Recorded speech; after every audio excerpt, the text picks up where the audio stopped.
السلام علیکم دوستو، حجاز کا قافلہ سیریز کی 12ویں قسط میں خوش آمدید۔ آپ سے درخواست ہے کہ میرا چینل سچائی نیٹ ورک سبسکرائب کر لیں اور اس سیریز کی پچھلی اقساط ضرور دیکھیں۔ دومت الجندل کی فتح کے بعد حضرت خالد بن ولید نے چند دن وہی قیام کیا، مگر اس دوران وہ عراق کے محاذ سے مکمل طور پر آگاہ تھے اور عراق میں موجود مثنہ بن حارثہ کو ہدایات جاری کر رہے تھے۔ پھر انہیں اطلاع ملی کہ عین التمر میں مسلمانوں سے شکست کھانے والا عرب قبائل کا لشکر حسید کے مقام پر دوبارہ جمع ہو رہا تھا، جبکہ مدائن سے ایک ایرانی لشکر بھی ان کی مدد کے لیے وہاں پہنچ چکا تھا۔ حضرت خالد بن ولید اس خبر کے ملتے ہی فوراً دومت الجندل سے یلغار کرتے ہوئے عین التمر پہنچے اور وہاں سے مجاہدین کا ایک لشکر حضرت کاکا کی قیادت میں حسید کی طرف روانہ کیا۔ حضرت کاکا ابن الامر مجاہدین کی اس مختصر سی جماعت کے ساتھ حسید پہنچے، جہاں ایرانی اور عرب قبائل کا مشترکہ لشکر جنگ کے لیے تیار تھا۔ حضرت کاکا نے دشمن پر اس قدر زوردار حملہ کیا کہ ان کے پاؤں اکھڑ گئے۔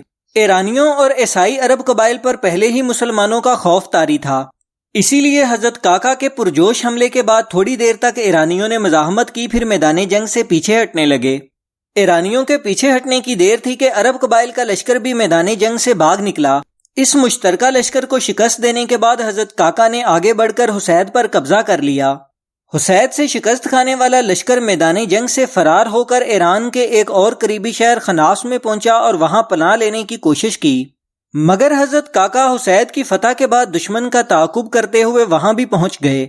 جیسے ہی ایرانیوں اور عیسائی عرب قبائل کے لشکر نے مجاہدین اسلام کی حضرت کاکا کی قیادت میں یہاں پہنچنے کی خبر سنی تو وہ شہر چھوڑ کر فرار ہو گئے۔ حضرت کاکا ابن الامر التمیمی نے شہر پر قبضہ کر لیا اور دشمن کے مشترکہ لشکر کا تعاقب جاری رکھا۔ اس کے بعد ایرانیوں اور ان کے عرب حلیفوں کے فرار ہوتے ہوئے لشکر نے ایران کے ایک اور شہر فصیح میں پاؤں جمانے کی کوشش کی، مگر حضرت کاکا اور مجاہدین اسلام کے وہاں پہنچتے ہی دشمن کا یہ لشکر وہاں سے بھی فرار ہو گیا۔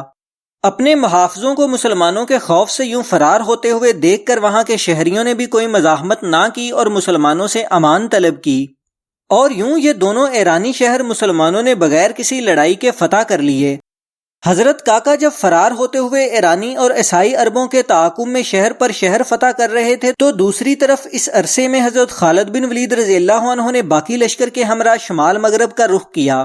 حضرت خالد بن ولید رضی اللہ عنہ دریائے فرات کے کنارے چھوٹے بڑے قصبے فتح کرتے ہوئے فراز کے مقام پر جا پہنچے۔ فراز ایک ایسا مقام تھا جہاں روئے زمین کی دو عظیم ترین سلطنتوں روم اور ایران کی سرحدیں ملتی تھیں۔ یہ شام، عراق اور الجزیرہ کا سرحدی علاقہ تھا۔ فراز پہنچ کر مسلمانوں کا لشکر دریائے فرات کے کنارے مشرق کی جانب سلطنت ایران اور مغرب کی طرف سلطنت روم کی سرحدی چوکیوں کو دیکھ سکتا تھا، اور ان چوکیوں کے درمیان عرب کے وہ عیسائی قبائل ڈیرے ڈالے ہوئے تھے جو ہر محاذ پر مجاہدین اسلام کے ہاتھوں ذلت آمیز شکست سے دوچار ہوئے تھے، اور جن کے سینوں میں گزشتہ شکستوں کے باعث انتقام کی آگ سلگ رہی تھی۔ یہ ایک بہت مشکل اور خطرناک محاذ تھا، کیونکہ یہاں سلطنت روم، سلطنت فارس اور عیسائی عرب قبائل مل کر مسلمانوں کے خلاف آ سکتے تھے۔ اگر دنیاوی اعتبار سے دیکھا جائے تو مصلحت کا تقاضا یہی تھا کہ حضرت خالد بن ولید پیچھے ہٹ جاتے اور مزید تیاری اور لشکر کے ساتھ دوبارہ حملہ کرتے، مگر اللہ کی یہ تلوار مجاہدین اسلام کو فتح یا شہادت کے علاوہ کوئی تیسرا راستہ نہ دکھا سکی۔ حضرت خالد بن ولید رضی اللہ عنہ نے مجاہدین کی اس مختصر سی جماعت کے ساتھ تاریخ کی دو عظیم ترین سلطنتوں کے خلاف جنگ کا فیصلہ کر لیا۔ دریائے فرات کے مغربی کنارے پر موجود رومی لشکر کے سپہ سالار نے مشرقی کنارے پر موجود ایرانی لشکر کے سپہ سالار کو مسلمانوں کے خلاف مشترکہ محاذ بنانے کی دعوت دی۔ ایرانی لشکر جو پہلے سے ہی ہر محاذ پر مسلمانوں سے شکست کھا رہا تھا، انہوں نے یہ دعوت قبول کر لی، اور یوں تقریباً 1000 سال سے پوری دنیا پر حاکمیت کے لیے ایک دوسرے سے لڑنے والی دنیا کی دو عظیم طاقتیں مسلمانوں کے ایک چھوٹے سے لشکر کے خلاف متحد ہو گئیں۔ سلطنت فارس اور سلطنت روم کا یہ مشترکہ لشکر مسلمانوں کو مٹانے کے لیے بہت پرعزم تھا۔ دوسری طرف عرب عیسائی قبائل بھی اس عظیم لشکر کے ساتھ مل گئے تاکہ مسلمانوں کے خلاف فتح میں حصہ دار بن سکیں۔ یہ تاریخ میں پہلی بار تھا کہ رومی اور ایرانی کسی تیسرے خطرے کے خلاف متحد ہوئے تھے، ورنہ کیسر و کسریٰ خود کو ہی پوری دنیا کا حاکم اور باقی ساری دنیا کو اپنا غلام سمجھتے تھے۔ سلطنت روم، سلطنت فارس اور عرب قبائل کے اس اتحاد کا یہ نتیجہ نکلا کہ الجزیرہ سمیت ارد گرد کے تمام عیسائی قبائل بھی اس لشکر کے ساتھ آ ملے۔ اور یوں انسانی تاریخ کے اس عظیم لشکر نے مسلمانوں کو ختم کرنے کا عہد کیا۔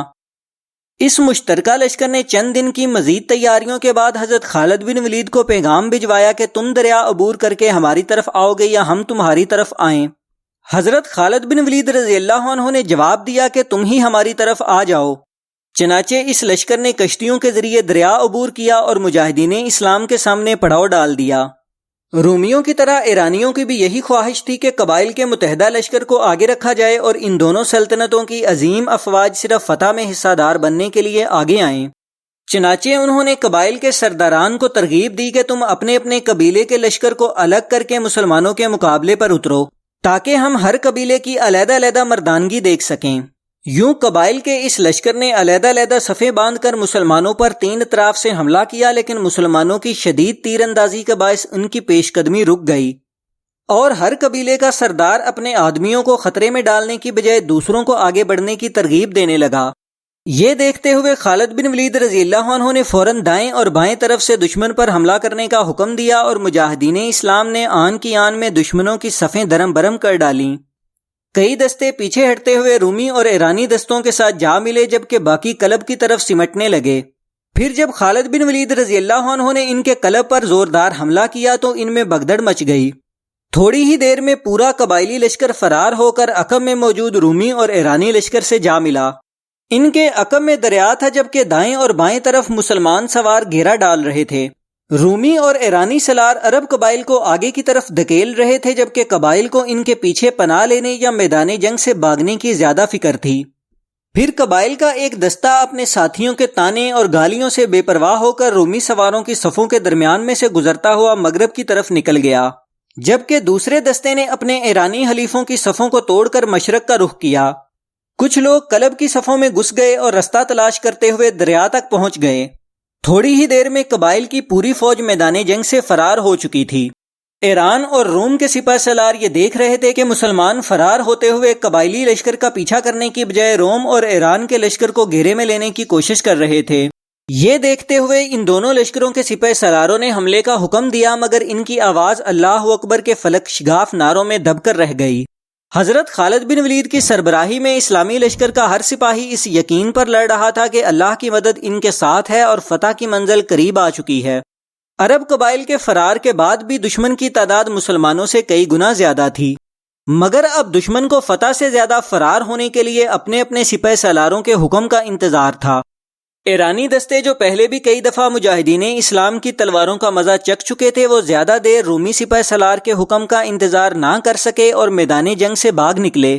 ان کے فرار ہوتے ہی رومی سپاہیوں نے بھی اپنی جان بچانے کی دوڑ میں ان سے پیچھے رہنا گوارا نہ کیا۔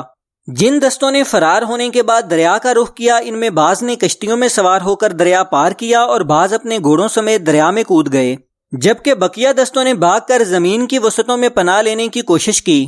مسلمانوں نے اس وقت تک ان کا پیچھا نہ چھوڑا جب تک مجاہدین کے تھکے ہوئے گھوڑے ان کا وزن اٹھا سکتے تھے۔ فراز کا میدان کوسوں تک لاشوں سے بھرا ہوا تھا۔ یہ تاریخ کی پہلی جنگ تھی جس میں رومی، ایرانی اور عرب قبائل مشترکہ طور پر کسی تیسرے فریق کے خلاف میدان جنگ میں اترے تھے۔ مجاہدین اسلام نے بغیر دنیاوی وسائل کے روئے زمین کی دو عظیم اور قدیم سلطنتوں کو مشترکہ طور پر شکست دے کر پوری دنیا کو ورطۂ حیرت میں ڈال دیا۔ اس عظیم جنگ کے نتائج اور اس کے بعد کے حالات کی تفصیل انشاءاللہ اگلی قسط میں بیان کی جائے گی۔